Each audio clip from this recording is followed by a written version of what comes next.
more hectare out of একটা Steyn গাছের বাকি দিদার এগুলো স্যার সবচেয়ে বড় আতঙ্কের এবং মানে বিচ্ছিন্নের প্রফিল।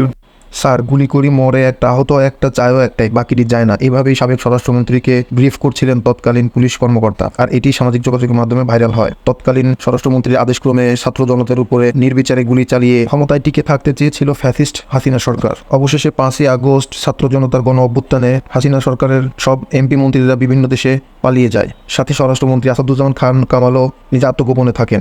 অবশেষে তার দেখা মিলল কলকাতার ইকো পার্ক নামক একটি জায়গায়, যেখানে চ্যানেল 24-এর ক্যামেরায় ধরা পড়েন তিনি। গত মঙ্গলবার 1 অক্টোবর বাংলাদেশের একটি বেসরকারি টেলিভিশন চ্যানেল নিউজ 24-এর ক্যামেরায় তাকে দেখা গিয়েছে। সংবাদ মাধ্যমটি জানায় কলকাতার ইকো পার্কে দেখা গেছে আসাদুজ্জামান খান কামালকে। এছাড়াও সেখানে সাবেক সাংসদ অসীম কুমার উকিল, অপু উকিল ও হাজী সেলিমের এক ছেলে রয়েছেন বলে জানা গেছে গত শনিবার 28 সেপ্টেম্বর সন্ধ্যা 7:30টায় ইকো পার্কে আড্ডা দিচ্ছিলেন আসাদুজ্জামান খান কামাল। তার মুখে শ্বেত শুভ্র সাদা দাড়ি ছিল।